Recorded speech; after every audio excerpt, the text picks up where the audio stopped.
Hello, besties! Welcome to Martini with Eddie, your ultimate destination for everything Bravo. Join me as we spill the tea, dissect the drama, and uncork the juiciest gossips from your favorite reality TV show. And I know last time we were talking about BravoCon and how so many people didn't get to get their tickets for the 3 weekend pass, right?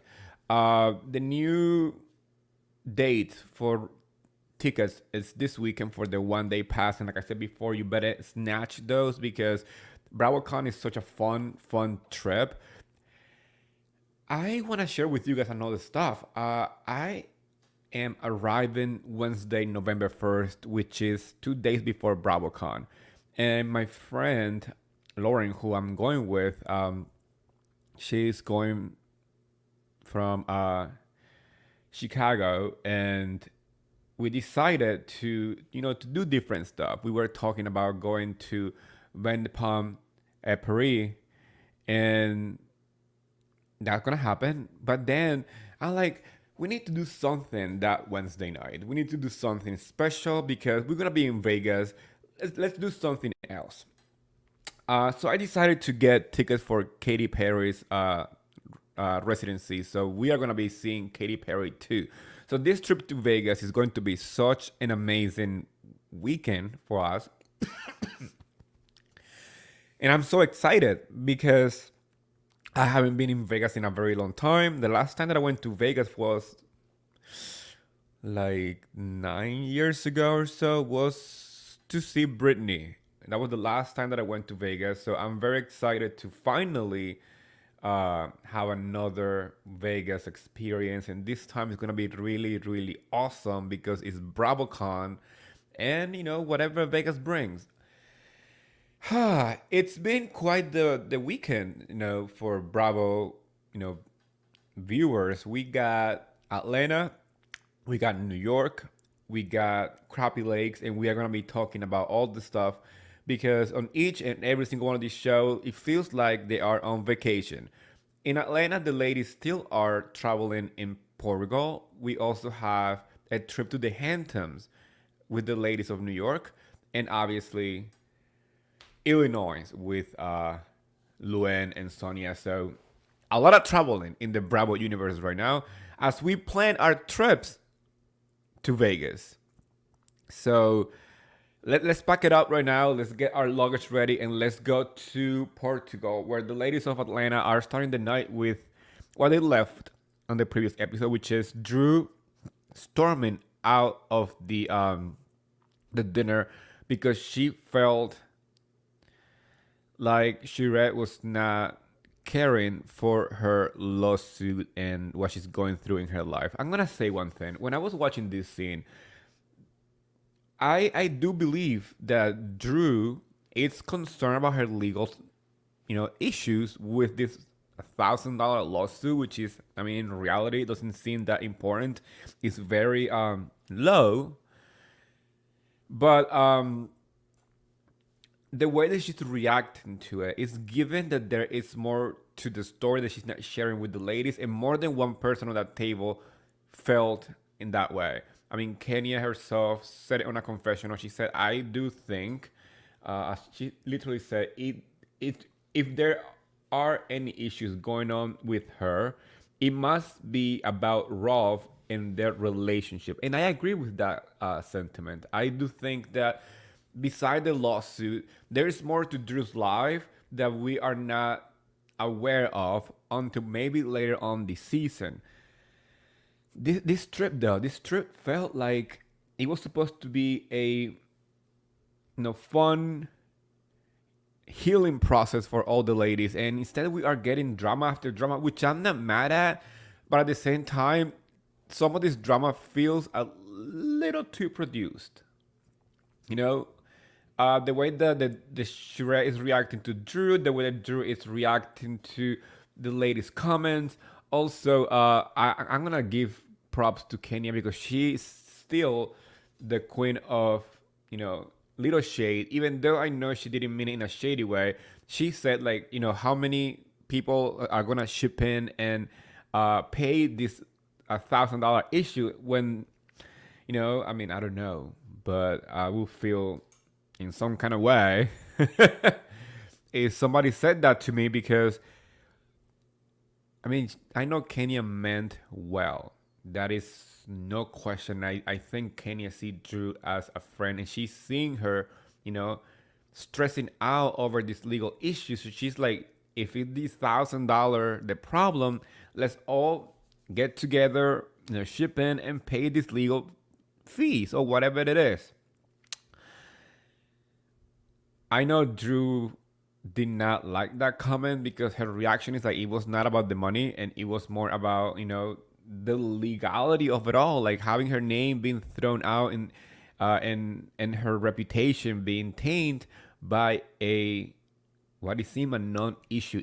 Like once again, like this season, it's been the season of non-issues in Atlanta, and I'm gonna like elaborate more on that as we talk because there is so many problems that they are rehashing from previous season that is constant.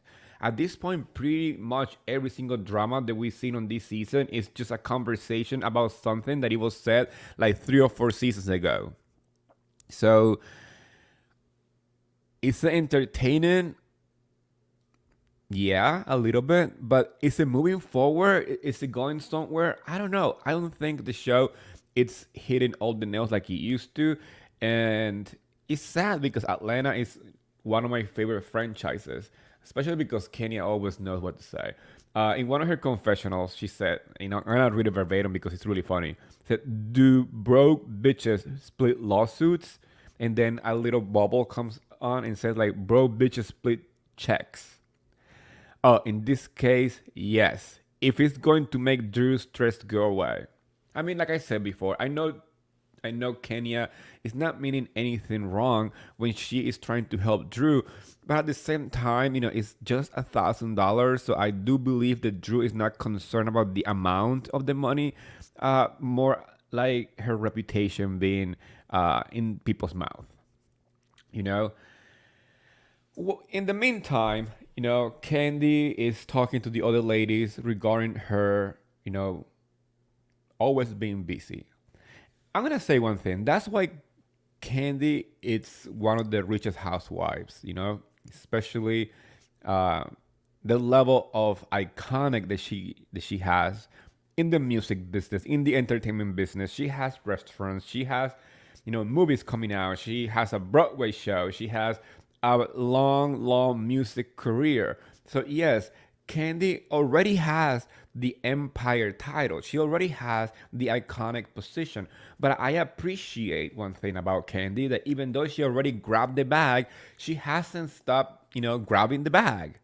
All these years, she's always working. She's always pushing for a new adventure in any type of business.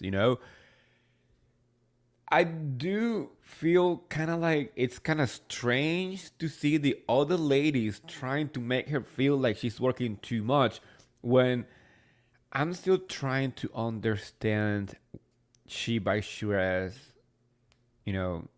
profitable margin. I do know that, I'm pretty sure that Shure has other income. I mean, I don't think Shred depends on She by Shred to make a living, because if that is, I'm like, is it paying for the house? I don't think so.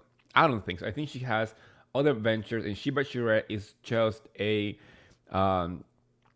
something for the show, something that she wanted to do, but not necessarily it's her main source of income.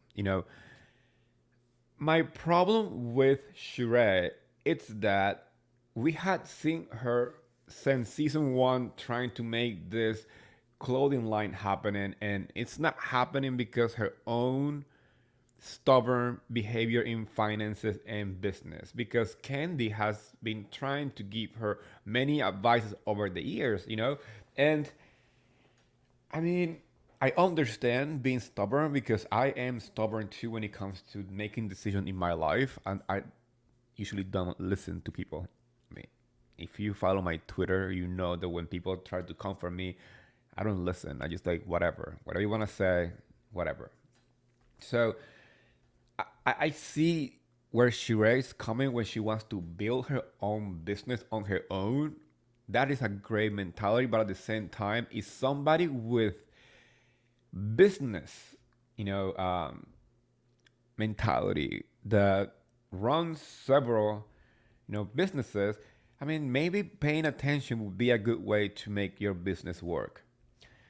I remember when Candy told her to make a clothing line, just literally basic T-shirts with like quotes and whatever, which is a great idea. I mean, pretty much every single housewife has done it, and some of them sell some merch, but merch is not going to be the only way for them to uh, create a brand, right? And I understand that Shireen wants to create a brand, but even her own website was an issue as well. The amount of time that I have asked people if they have bought any Shiba Shire ish merchandise, and nobody has said a damn thing. It's just the sign that might not be what Shire is painted it to be on the show. There was a moment when Sonia is talking to Shire about it, and she said we were on a group chat. We were on a group chat. We were all waiting for you to like give us the green light so we can post about it, so we can share the link and buy Shiba Shire swag. But nothing happened. So if they couldn't even purchase anything, I wonder if anyone else did. At the same time, it's like $300 sweaters and yoga pants.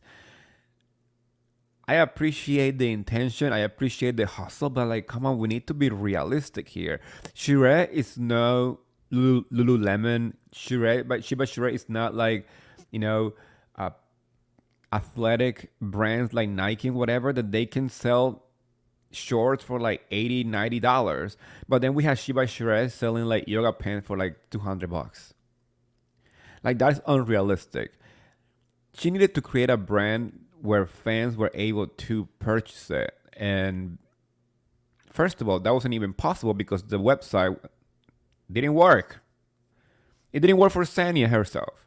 Her friend who's trying to support her, nothing happened. I do think that was a failed business, if you ask me. Just like, the way that Kenya fell on the ground. That was something that, I mean, many people are obviously saying, oh, there was a sign, because I posted on Twitter that like, if I was on the floor like that, I would be suing people. I'd be dialing my lawyer like, hey, I just fell at the door of this freaking hotel, and somebody's like pointing out the fact that there was a caution sign, which I saw too. I'm not saying I'm not stupid. I understand how that sign kind of like released the liability of the hotel. But at the same time, you best believe that I'm going to try to get anyone to like, find an arrangement, because if I'm working and I fell during working hours, I do believe that the company has some insurance, clause that cover that. The fact that she was taken to the hotel in a stretcher, that's how I wanna. That's how I'm picturing myself living in Vegas after BravoCon. People are gonna have to like drag me to the airport in a stretcher back to New York, because I'm going to have the best time. Hopefully better than the ladies of Atlanta in Portugal, because honestly, it has been raining every day. Who goes to Portugal during rainy season? Like, who does that? You gotta check your places. You gotta check the weather. Not everybody's in summer during summertime. Not everybody's in winter while winter time is in the United States. No, there's places where while we are in summer, the other place it's in winter, and it seems like they chose to go in a very rainy season. Pretty much every single day they have been there, they've been rain on. It's like Candy. Candy said, like, I cannot believe that I came to Portugal sick on the plane and then going to the hospital because Kenya fell. I mean, this Portugal trip has been a hot mess, you know. The ladies did have the opportunity to go to do pottery and go to the market and have a good time, and that's great.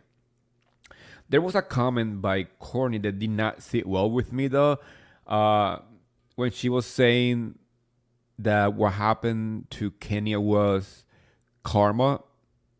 I don't think Courtney's understanding where Kenya was coming from, because in reality, Courtney was invading Kenya's boundaries and personal space when she was constantly touching her and Kenya stopped her. That is setting boundaries. That's not being mean or anything like that, you know? So if somebody's telling you to stop touching them, it's because they don't feel comfortable.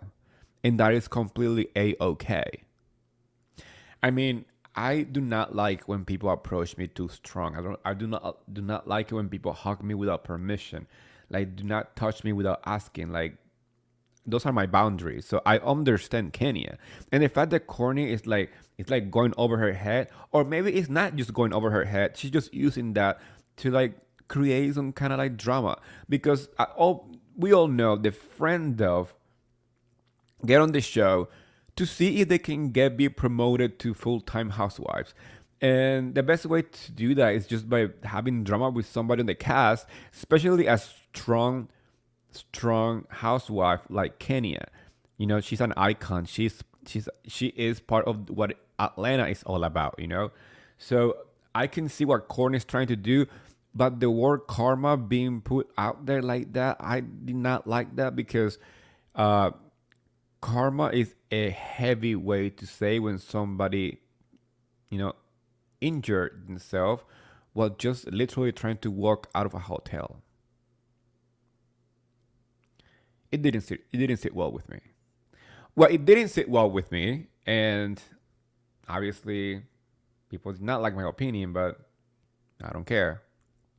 It's Marlo's look that day. She got inspired by Carrie Bradshaw in Sex and the City, the movie. You know, when she went to the market. You know, she wore a Dior shirt with a gown underneath. That's what it is, and you know, she looked great. I mean, it was styled by an iconic stylist. You know, I mean, you cannot compare the level of styling, and that's the whole point. I mean, I understand that Marlo is a fashion girl, and I appreciate that about her in some kind of way. You know, Marlo is not my favorite person. I had said it before. I had said it many times. But I do like some of her fashion choices. You know, I as somebody who worked in the fashion industry, I appreciate somebody who takes, you know, time and effort into putting looks. But if you're gonna put a look inspired by a character who was styled by Patricia Field, who is an icon in the styling industry, you need to do it really good. And this was not it. And that was all my opinion. You know, some people have taken it to places there is not it. And honestly, that is people's opinions, and I respect that. You can say whatever you want on my Twitter, just don't come for me personally, because I'm gonna check you. When I was talking about Marlo's look, all I said was, Marlo, please, with a picture of Marlo and a picture of Carrie Bradshaw next to each other with the same look. It's not about the angle. It's not about the fact that Carrie Bradshaw's picture is a professional picture and the one from Marlo is just me screenshotting from the TV. No, has nothing to do with any of that. It has to do with the styling. Let me break it down for you. If you want to take time to check the photo, or if you watch the show, Marlo is wearing the Dior shirt, the same one, with a pink tulle tutu skirt, a Chanel heart-shaped bag, and some combat boots, if I'm not wrong.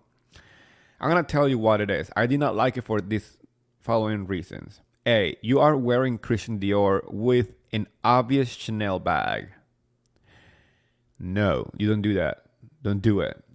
It's like having name over name. And Jenna Lyons said it last night too on New York. We will talk about that later when she spoke to Jessel about her having Chanel in a bag or Dior in a bag. I don't know. It was like two different brands, the names of the brands on the clothing piece. And she was like, you don't do that. That's like not a good look. Same thing happened when I saw Marlo. That was my opinion. Like, girl, I can see that it's a Chanel bag with a Christian Dior shirt. You don't do that. On top of that, the boots were not good contracts because, from my perspective, wearing those boots make the look heavy on the feet. You know, a stiletto would have been better. Maybe a sneaker would be better. Actually, a sneaker would have been great if she was going for casual instead of like glammed up look for the market. If she wanted just to go casual, maybe a sneaker would have gone great. You know, I would switch the Chanel bag for a Dior crossbody, and that's it. It would have been a way better look. People came for me for the wrong reasons, but that's what people do on Instagram and Twitter. People are gonna try to twist your post just to, to get some attention. Maybe the attention that they didn't get from their parents, they try to find it from people online. And I'm gonna give you the attention when you come from me personally. But at the end of the day, what I meant was the Marlo's look, inspired by Carrie Bradshaw, didn't hit the nail on this episode. And what is really funny is that she called a low budget Carrie Bradshaw. She called Kenya that. She called Kenya a low budget Carrie Bradshaw when they went to Alabama. So, okay. I think last night's look was a low budget Carrie Bradshaw cosplay. Moving on. When they went to the Potter in class, they were saying that the group gets along when Kenya and Candy are not around, right? And I wanted to fall asleep because the problem here is not the drama that they bring, it's the star quality of the cast. I do not think, and I still don't think, that Marlo has Peach, Holden, Housewife qualities. Sheree, on the other hand, yes. So when Kenya and Candy are not around and there's no like quote unquote drama, it's not because they're fighting with somebody, it's because Marlo finally get to feel like the it girl of the show when they are not around. You know, Candy and Kenya are iconic Atlanta housewives. They have had many iconic moments. They have had a longevity that Marlo doesn't have on the show as a full-time housewife, Marlo literally only has 2 seasons as a housewife. Before that, she was a friend of. And I always said this, I had said it from the beginning. I still feel like Marlo works better as a friend of because she doesn't do as much. And whatever she's trying to do at the same time, it feels like a way to support somebody else. But when she is the center of attention, it doesn't hit the nail the same way. It doesn't feel like organic drama is happening or organic storytelling is happening. It seems like she goes home and she goes in a little book and start writing what to say, start writing who to fight with, and who to be friend with, it seems produced.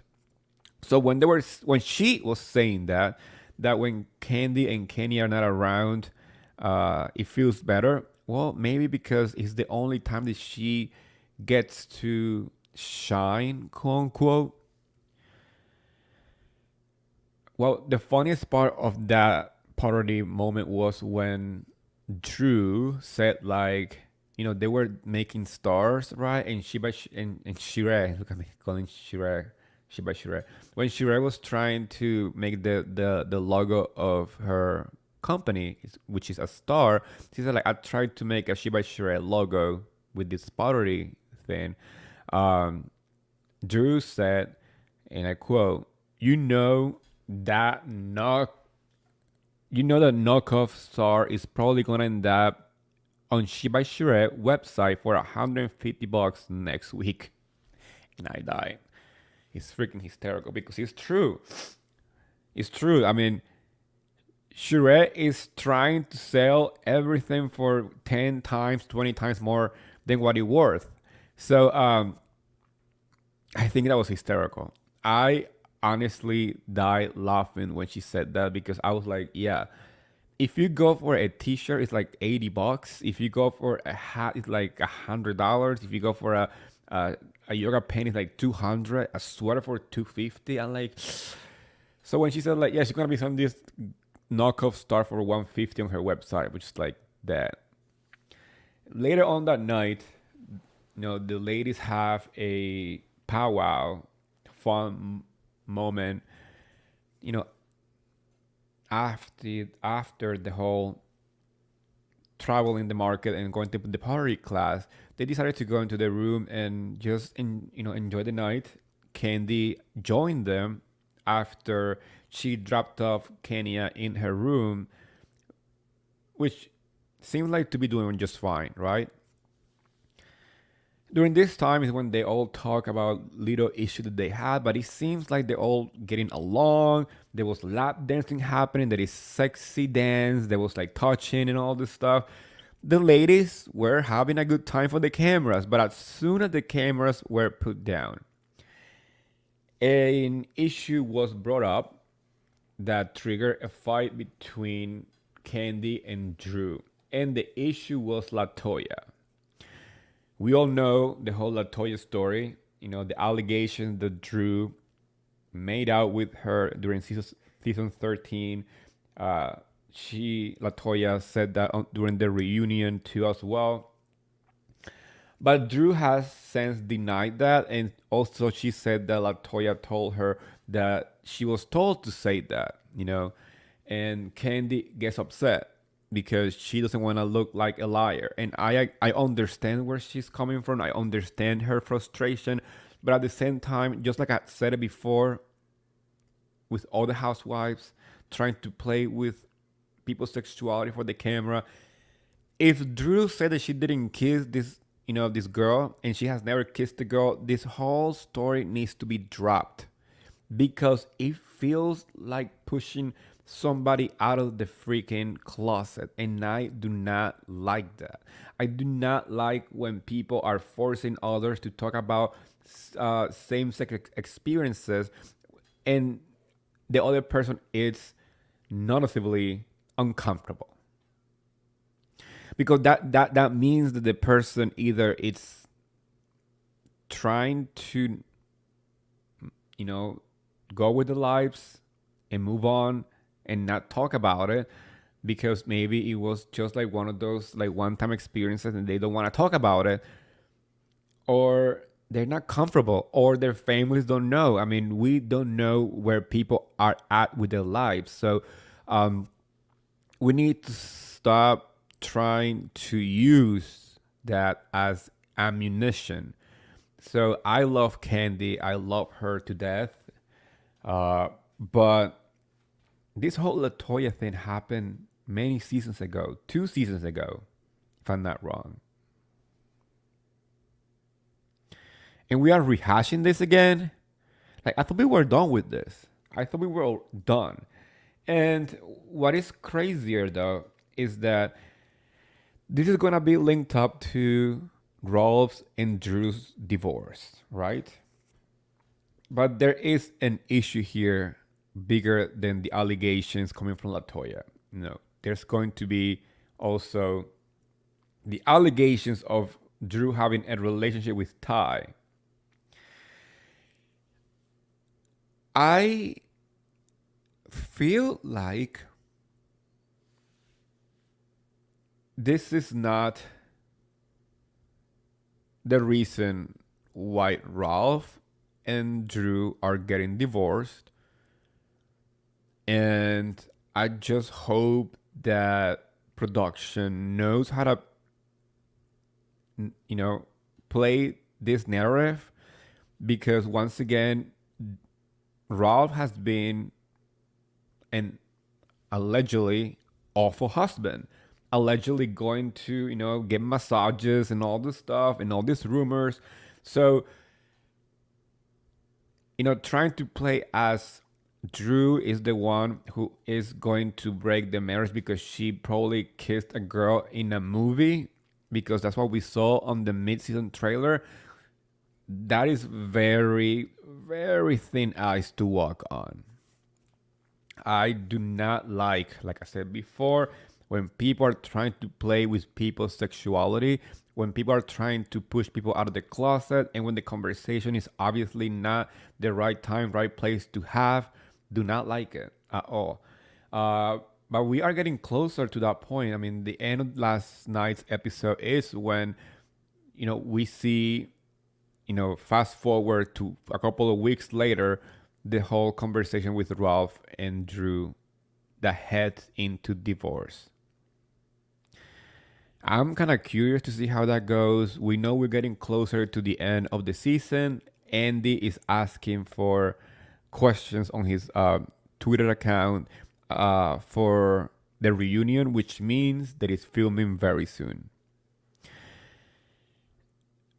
Yeah, Atlanta, it's been hit and miss this season. And I have a feeling that a big reboot is coming for this franchise. I'm not saying in the same capacity as New York, but the cast doesn't feel like a cast. The cast is feeling a little I don't know. It's not working. It's not working, and I'm not the only person who has noticed this. I mean, the conversation that people have online seems to all agree on the fact that there is something missing on the show. It's either a sense of humor, a sense of shady, a sense of pettiness that is like not dark. Like Beverly Hills and Salt Lake City, they got kind of dark. It was not fun to watch. Atlanta has been really good at keeping everything so fun, even on the heaviest moment of the franchise. There has been this like fun, petty, shady vibe that we all love and like about about Atlanta. Uh,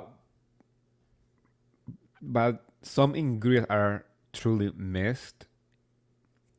I still believe that Sonia is a very beautiful, interesting, successful woman, but as a housewife, I still don't get it. I still don't get her as a housewife.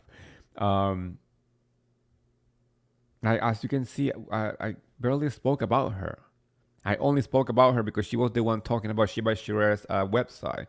But beside that, she might work better as a friend of.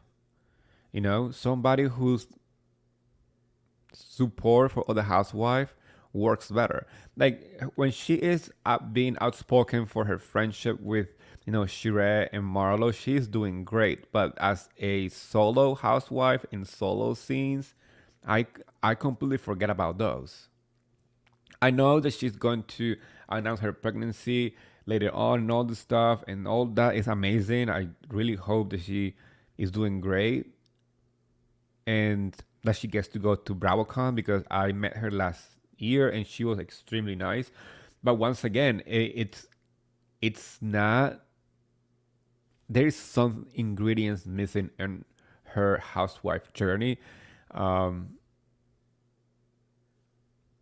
so I'm hoping that even though I don't want her to be completely removed from the show, maybe she's offered a friend of contract because we need somebody else on the show. Um, I'm not even I know I'm not a fan of Marlo, and I still believe that she's better off as a friend of. But if somebody deserves a contract renewal, it's her. She is I mean, even though it's not completely genuine drama, she tends to produce some drama, so that's okay. I still love Candy. I still love Kenya. I think they should stay. I do believe Shirette should stay. And Drew might be interesting to see as a, you know, a newly single woman. Different layers, different takes on her life. So now let's go to New York, where the ladies are heading to the Hamptons.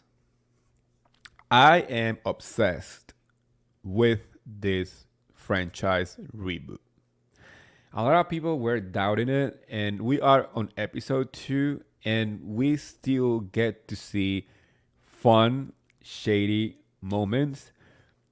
Even without Brent. Brent to me was the star of the first episode. On this episode, Sai, everybody is shining for different reasons. Obviously, Ubah to me. Ubah was like the MVP as like star of the episode, but really neck to neck, we have Sai, we have Aaron, we have uh, uh, Giselle, Jessel, and we have Jenna too. I mean, they have interesting lives, and that's what I like about this reboot too. The fact that we are getting to know them, and it feels like we already know them for a long time. At least from my perspective, when I'm watching the show, I have a sense of familiarity. I'm trying to say the word. I hope you guys got it. Familiarity. I feel like I already know them, you know. You guys gotta excuse me. You know, sometimes my tongue get tangled with words, my accent gets thicker, so bear with me. But you know what I'm trying to say. They feel familiar. They feel like we already know them, even though we're already on episode 2. On this episode, as they are going to the Hamptons, Jessel reveals that she hasn't had sex in a year. And I'm like, how do you live? Because I can go a day without satisfaction. And satisfaction guarantee. I mean, I like Jesus Christ, women. There were 2 moments that I loved. I loved when Sai was like saying like, how do you go a whole year without getting your pipes cleaned by your husband? Funny as hell commentary. And then you have Aaron asking her that asking her if she has a dildo, you know, like a vibrator, and she says no. And Aaron's face like, I like, who doesn't have sex toys? Like, come on. Even married people have sex toys. Like, let's be honest. We are adults here. We're not talking about cartoon characters. We're talking about humans. And you're going to tell me that you have never used a sex toy, of even if you are married, you don't have one that you play with your partner with? Come on. You got to spice things up in the bed. You got to spice things up in the bedroom. And even though some people are trying to say like she might not be happy with her husband, or her husband is probably cheating. I mean, we don't know those stuff. I mean, that's like a reach too. Like, we are trying to create more drama than what it is. I'm pretty sure that like many marriages, some people just stop having sex, especially straight couples with kids, because the kids become their world. The kids become their like center of the universe. some women become very subconscious of their body after having a baby. And obviously, if you don't feel sexy with yourself, you're not gonna feel sexy, having sex. You need to feel sexy with yourself. You need to be like feeling yourself to enjoy it. So I see where Jessel is coming from. The part when and it's funny because everybody is kind of like picking on her. Every single person is like trying to get her to talk, trying to get her to like explain herself.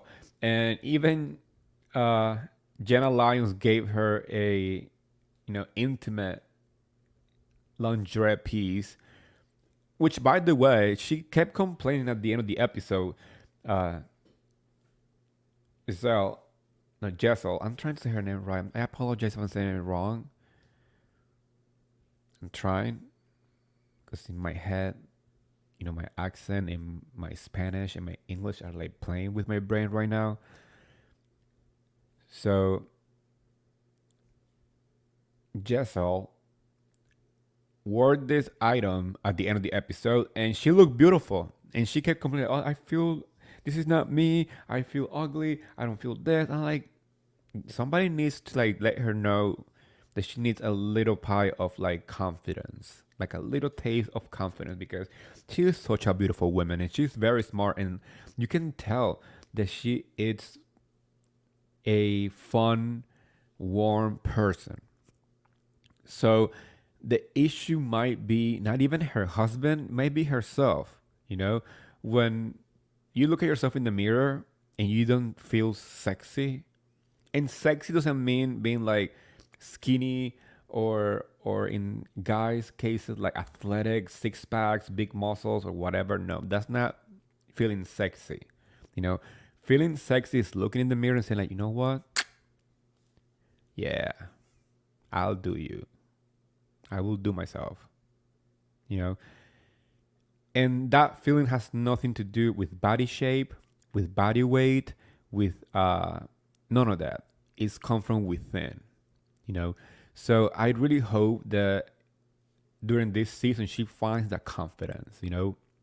She finds that sense of being a gorgeous, stunning woman that we all see. Also, during the ride to the Hamptons, the ladies found out that they are having caviar for like snack before going to dinner at the end of the night. Erin is hosting this trip, and she got a caterer to, make Pringles with caviar, and also like cucumber, you know, and it looks so good. I love caviar. I think it's delicious. I love fish and everything fishy and seafood.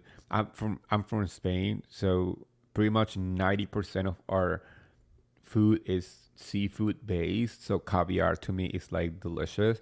So when the girls were like, "Oh no, caviar is gross," I'm like, I don't know about that. But it seems like we are moving from Cheesegate to Caviargate, because how crazy. It's like every single drama on this show so far is based on hospitality. A restaurant reservation, a cheese platter, a caviar platter. Um, what's next? I want a bagel store. I mean, for those who don't know, there's a lot of bagels in New York City. Bagel is like delicious up here. Jenna. I love her. She was so awkward trying to understand the dynamic of a sleepover. She kept asking for food or for drink in a very awkward way in her confessionals, though. It just gives me the vibe of like somebody who is trying to fit in but still doesn't know how to. And some people might take that as like being snobby, or kind of like, I don't know, snobby. But no, it's just simply her personality. She seems to have a very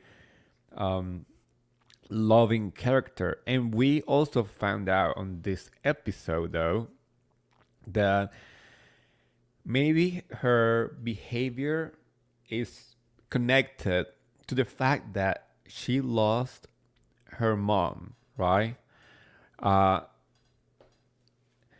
she shared the she lost her mom to Asperger, and it broke my heart a little bit because I mean I'm very close to my mom right now. We've always been close, but there was a time in my life where we didn't speak when I came out. My mom didn't she didn't understand it. So for maybe like 6 years of my life, we barely talked. I was going through not having that warm mom that I had, not having that love that I experienced, to a very cold, distant person. So I'm not comparing that to her mom having an illness that literally make you disconnected from reality and disconnected from people and cold. But the idea of finding other moms welcoming and warm. Now, when she said to Jessel, like when she told Jessel, like, I love your mom because that's the mom that I always wanted, warm and fun and outgoing and pretty and all this stuff. I was like, there were moments where I was like, I hope, I wish my mom was different. Obviously, my mom and I have time to heal and recover, and we are in a great place right now. So that sense of disconnect and needing of love, that needing the love of a mom image, I completely understand that. And it goes back to the way that the New York Times outed her. She said, it was cool that my coworkers were really, really nice to me, except my mother. She didn't take it so well. I'm like, yeah, that was me too. I understand where you're coming from, Jenna. I can connect with you in that level, and I like it. I like when I can find a deep connection with the housewife, because even though we are watching the shows for the simple, mindless drama and just laugh at the nonsense, we tend to connect with some of these characters in a deeper level because of their life experiences, right? So, like I said at the beginning of the recap for New York, I said we are getting to know this housewife, but it feels like we already know them, or the way that we are getting to know them is so organic that it feels familiar. And that's how I felt in that moment with Jenna. There was a moment during this episode that I was dying, and it's Ubah. Ubah is obsessed with provision. Provision is, like she said, the back door of grocery stores. I mean, she wanted a sandwich. She went to Provision and it was closed. God damn it. It was closed. And you know what it is too? Like, people forget that this is the Hamptons in the fall. Nothing is happening out there during this time of the year. Pretty much everybody is back to the city. The only people who go out to the Hamptons in the fall are people who have properties out there and they just want to escape, like, for a weekend. And they just want to experience the crispy air in the fall, which is beautiful. The Hamptons in the fall is beautiful, but as a destination, it's pretty much closed. So for me to see Ubah wanting that sandwich from Provision and then going and it's closed, it was freaking hysterical. Another moment where Ubah was shining was at that restaurant because she was very clear she needed to face north. So she used her compass app on her phone to find the right seat that faces directly into the north. And I need to know more details because there has to be a deep ass detail when it comes down to why she sat there. There has to be some healing energy. There has to be some kind of, crystal kind of situation. I want to know because if there is anything special about sitting facing north, that's going to be my new thing too. So be prepared, friends, that if you are going out for brunch, dinner, or lunch, I'm gonna be pulling out my Compass app and trying to find the seating that faces north. I don't care what it is, but if Ubah is doing it, I'm doing it. What I'm not doing though is walking into the restaurant's kitchen to say hi to the people, you know, when they're working. Because those people are working hard, and I don't think they will appreciate just people walking around in a place that is not as safe, that is quite dangerous. If you walk in the wrong place, you can fall, get caught. There's too many hot pots and flames. You're not gonna find me in a kitchen in a restaurant walking around like it's mine. No, I'm not gonna do that. But it was funny to see her just mingling with the people at the restaurant. And then when she left the kitchen, she stole a can of coconut cream, which is really funny because she said that the restaurant can easily afford these cans. She's taking it. Hey, she's not wrong. I'm pretty sure that restaurant was quite expensive, and they can afford losing one little coconut cream. The best part is when she gets to the table, she has it like in her pants, and it looks like a boner. And she just facing Jessel, and she's like, "This is for your husband." And then she pull it out and they can, and then she put it on the table. And Jessel freaks out like, "Where do you get this? What we're gonna do?" And she's like, "Don't worry, you're not gonna get in trouble with your British accent." I mean, is she lying? No. The scene was so chaotic. I was loving it, and that's why I love this franchise. I cannot emphasize it. They are bringing such a fun, light-hearted shade, level of petty, and fun confessionals. The girls, even though these girls are not necessarily friends from the beginning, it seems like they know each other, but not all of them were friends when they were cast, right? I mean, you have to have friends. I don't think the whole cast was like, oh, we don't know each other whatsoever. No, they knew who they were. They knew they were walking in the same circles. They knew the same people. So I can see how they knew each other. But there is a sense of like they are getting to know each other while filming too, and that is so fresh because it's making sense. It's making it fun. It's not forced. I don't think they're faking it for the camera. If anything, they are creating bond while filming.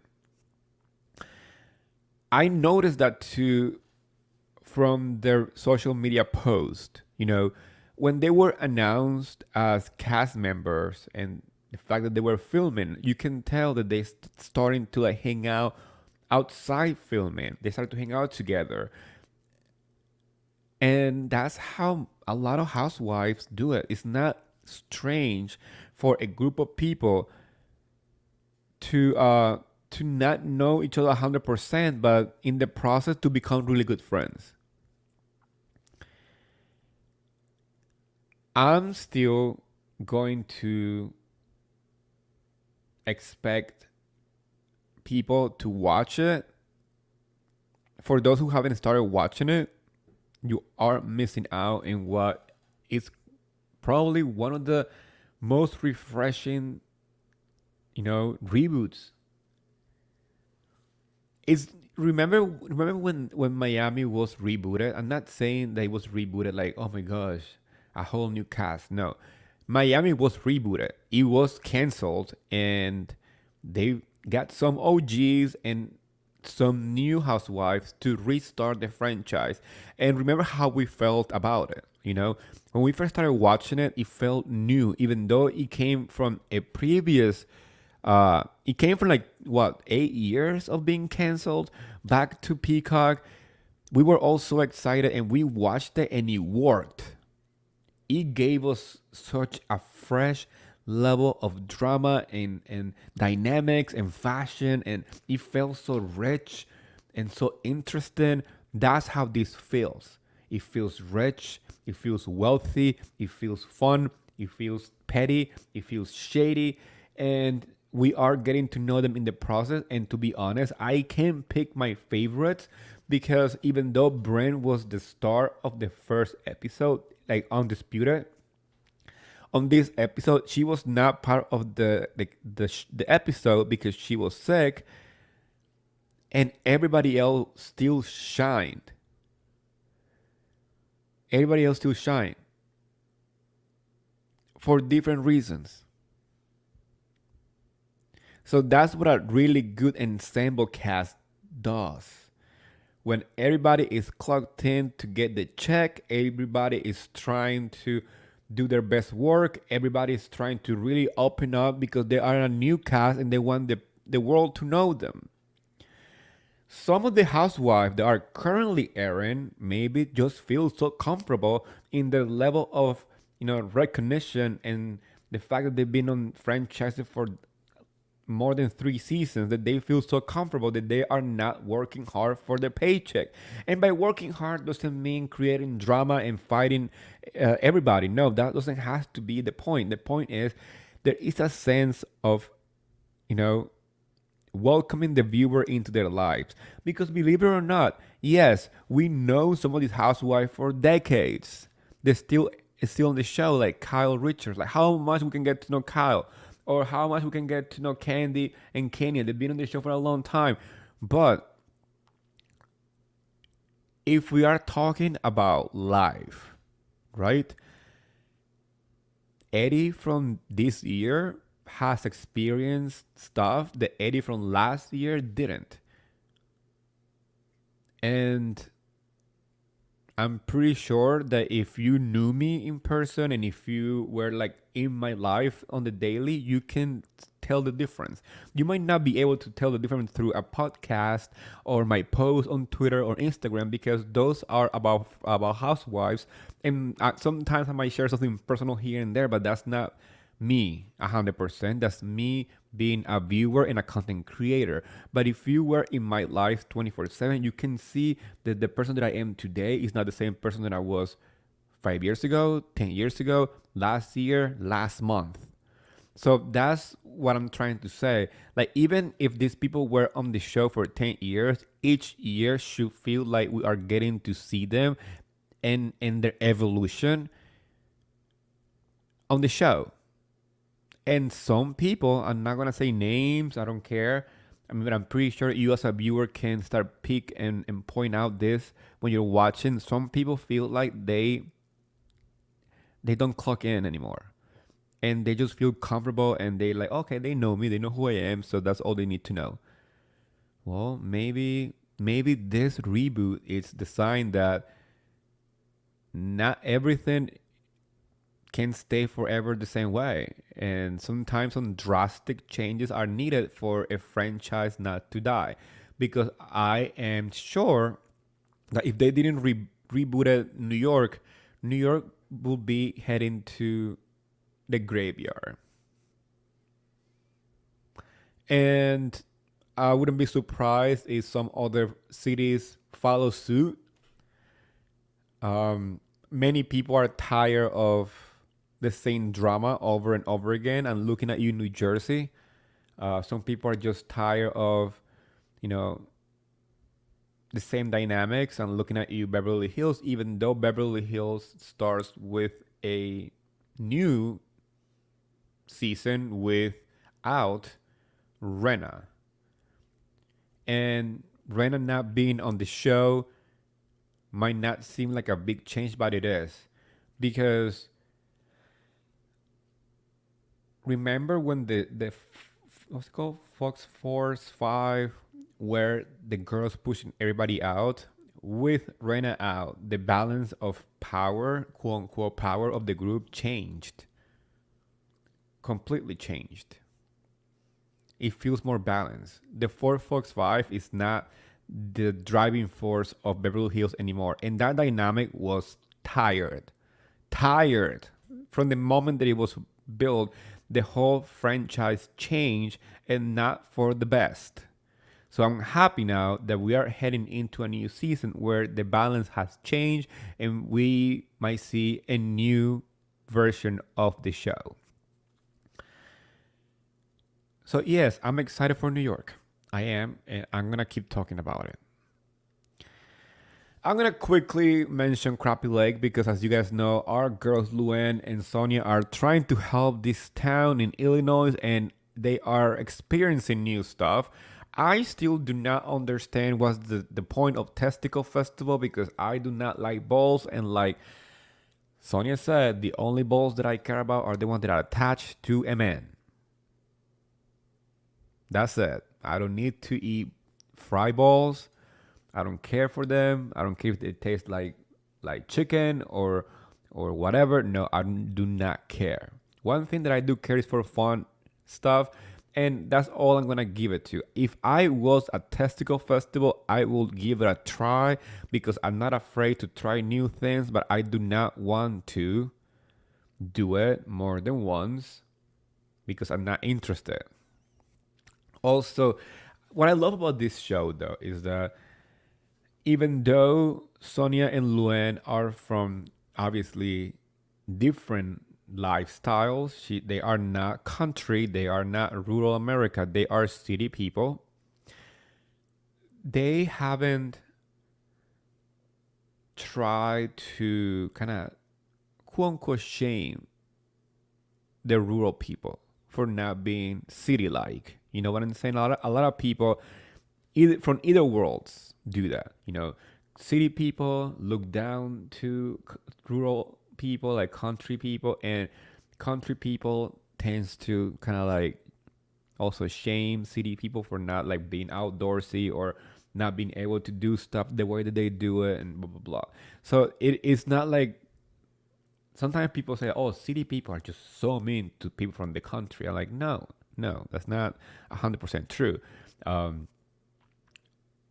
Also, you gotta remember that this is a show, so who knows? But for what I see, they truly are enjoying their trip to Benton, Illinois. And they are meeting people. In the process, though, they have found talent for their show.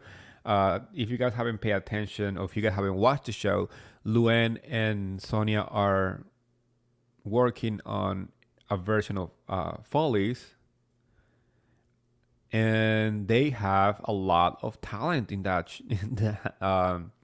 for that show. That town is, I'm telling you, something special.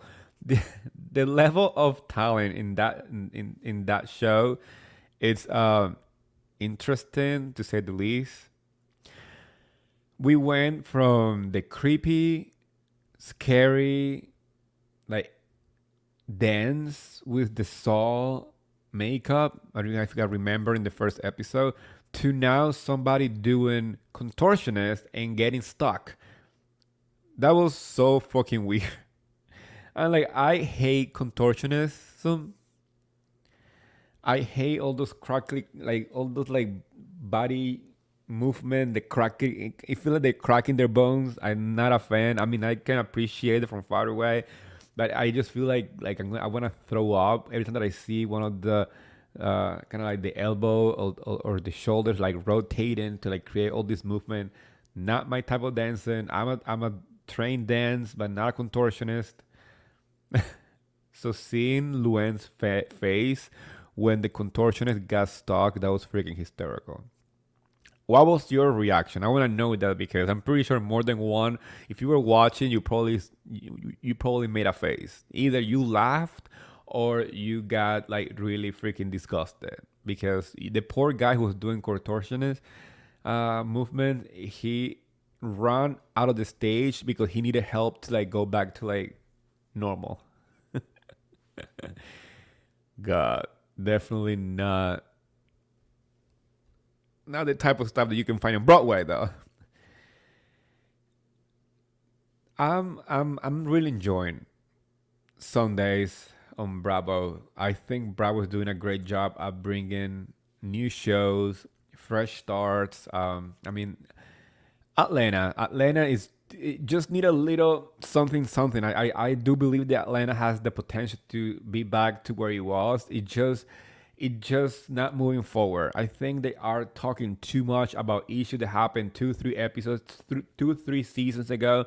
So I question the level of drama that really happening in the current live if they need to bring up stuff from like 10 seasons ago. For example, this is just a few stuff. Remember remember Marlo talking to Candy about what happened to her nephew. That happens a while ago. Candy already spoke to Marlo about it. Why did she need to bring it back to the show or talk about it on camera? It feels weird. It feels really weird. Forced. Then we have now the whole Latoya thing that happened 2 seasons ago. I'm like, why are we rehashing drama? Like, come on, we can do something different. And if you want more stuff, if you want more drama, if you want more interesting takes, you can join me on my podcast and my YouTube channel, Martini with Eddie. Make sure to subscribe and please leave me a rate or a comment because I'm gonna read it and I will reply. Also, very important, if you want extra tea, you know where to find the extra tea on my Instagram and Twitter, Threads, and TikTok as Martini with Eddie. Also, my merch, you can find that on my website. My members only section, you can find it on my YouTube channel. I'm going to be posting exclusive content, especially during BravoCon. Also, I'm releasing new videos on it. I'm releasing tomorrow a video on my members only channel. So make sure to join it. There's 2 levels. You choose what you want to choose. And I'll make sure to keep you guys fed with exclusive on it. Also, please, I'm asking you from the bottom of my heart, if you can share my podcast with your friend who likes Bravo, please do that. I'm just trying to grow this and I'm hoping that you guys are liking it enough to not only subscribe, but to share with those who love Bravo. And like I always say, besties, I wish you all a great night or day whenever you're listening to the podcast. I love you all. And like I always say it with me. Bye, besties.